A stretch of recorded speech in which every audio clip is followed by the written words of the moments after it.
NCP তাদের জায়গা থেকে আগামী বাংলাদেশের জনগণের স্বার্থকে সবার আগে প্রাধান্য দিয়ে পলিটিক্স করবে।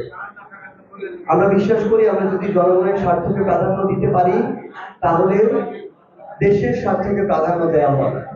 আপনারা এই জুলাই সনদেও তার প্রতিফলন দেখতে পেয়েছেন। আমরা যখন দেখেছি এই জুলাই সনদে জনগণের যে আকাঙ্ক্ষাগুলো বাস্তবায়ন হওয়ার প্রয়োজন ছিল বা এই জুলাই সনদের মাধ্যমে জনগণের যে আকাঙ্ক্ষাগুলো বাস্তবায়ন হওয়ার কথা, সেই সনদের বাস্তবায়নের যখন আমরা আইনি ভিত্তি দেখি না, কিভাবে হবে এটা যখন আমরা কোনো একদম সঠিক ক্লিয়ারেন্স পাই না, তখন আমরা আমাদের জায়গা থেকে শুধুমাত্র দায় সারা একটা সনদে স্বাক্ষর করিনি। যখন আমরা আমাদের জায়গা থেকে কিন্তু দলীয়ভাবে কিছু চাইনি।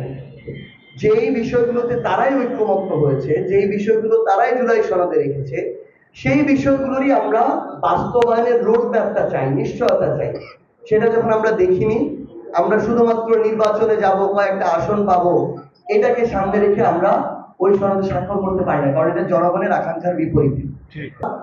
এই ফ্যাসিস্ট যারা ছিল, এই কাঠামো যারা এই খুন গুম বিচার বহির্ভূত হত্যাকাণ্ডগুলোর সাথে জড়িত, তাদের বিচার নিশ্চিত করতে যারা তাদের জায়গা থেকে কমিটেড, যারা বাংলাদেশ পন্থার রাজনীতিটা করবে, সকল ধরনের অপকর্মের বিরুদ্ধে রুখে দাঁড়ানোর মতো গার্ডস দেখাবে, এই সামগ্রিক বিষয়গুলোতে যাদের কমিটমেন্ট থাকবে, এনসিপি যদি মনে করে যে তারা এই কমিটমেন্টটা রাখার মতো দিয়েছে, তাদের সাথে ইলেকট্রাল অ্যালায়েন্স হতে পারে। এখন পর্যন্ত এই ধরনের কোনো সিদ্ধান্ত হয়নি।